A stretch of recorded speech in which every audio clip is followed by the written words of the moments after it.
Are you sabotaging your shot at a great retirement? Steve Vernon writes the MoneyWatch blog Money for Life, and we've asked him to share some common mistakes he sees people making when planning for retirement. Hi, Steve. Thanks so much for joining us. Hi, Jill. Thanks for having me here. So, Steve, I hear retirement mistakes, and I think you're going to say you got to save early, you got to save more, but you actually talk about health. What's that all about? Well, Jill, first of all, yes, you have to do a good job with your finances. But there's more to a good retirement than just your money. And so if you take care of your health, not only will you enjoy your retirement more, but also you won't be spending your hard-earned savings on medical bills. And how does the health care bill that was recently enacted, how does that help or hurt people? I mean, I know it sort of addresses the donut hole, but what else do you see in the bill that might change how a retiree looks at his health? It's still going to cost you a lot of money if you try and retire before age 65. You'll spend a lot of money on medical insurance premiums, even after health care reform. And so what I encourage people to do is don't assume that you'll be okay. Do the math. See what it's going to cost you. And chances are good that after you do that math, you're going to decide, I can't afford these medical premiums and I'll have to keep working. Oof. And well, let's talk about the retirement plans, because you talk about how let's say that people really concentrate on their 401ks when they're in the accumulation phase, but they're not so good once they retire, are they?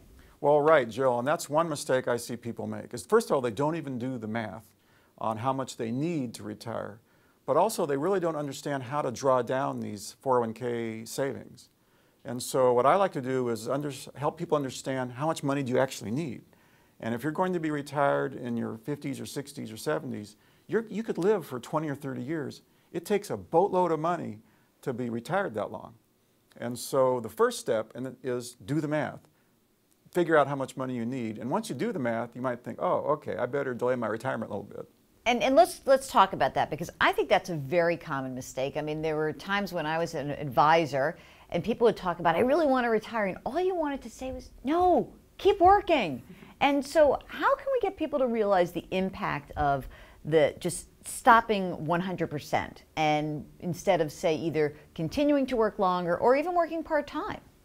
Well, let's just pick up on the last one. Working part-time, I think, is an excellent way for people to think about their later years and have some money coming in. Maybe you don't have to save any more. You just have to have enough money to cover your living expenses and then let your savings grow until a time when you will draw them down. And working actually impacts maybe your health and your longevity. Is that true? You know, this is fascinating.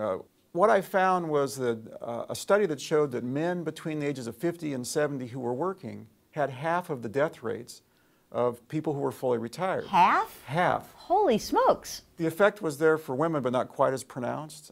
And so that really grabbed my attention to see what's going on here. And what we found is that it's people who have powerful reasons for getting up in the morning. Those are the folks that are doing better. Well, I'm going to take this away and say, keep working. That's your #1 excellent retirement plan. Thank you so much for joining us. Thanks, Jill. Thanks for having me. And thanks for watching.